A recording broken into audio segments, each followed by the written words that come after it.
صباح الخير. تحيا السيسي رئيسي وافتخر. تحيا مصر.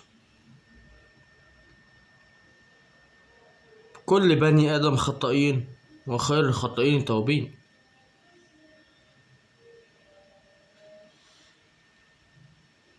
ربنا بيقول اسعى يا عبد وانا اسعى معاك وارزقك واكرمك دنيا واخره.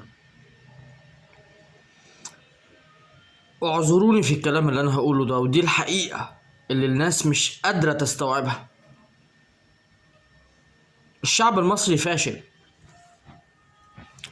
الشعب المصري همه الصبح على بطنه وبالليل على القهاوي بيشيش، او ياخد عربياته الشباب والبنات وينزلوا يتمنظروا ويشقطوا بعض.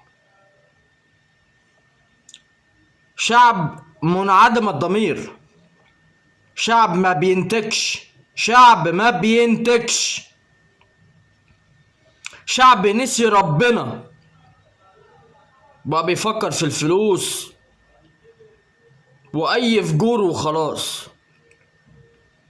ازاي يجيب فلوس؟ حتى لو هيسرق هيزني هيعمل اي حاجة مش مهم.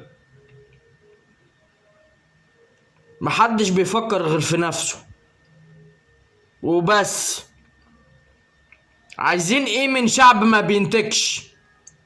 عايزين ايه من شعب ضعيف؟ عايزين ايه من شعب ما عندوش ضمير؟ عايزين ايه من شعب نسي ربنا؟ مش عايزين ده كله يحصل. ده اللي بيحصل فينا ده حاجة بسيطة. ربنا يهديكم ويهدينا جميعا.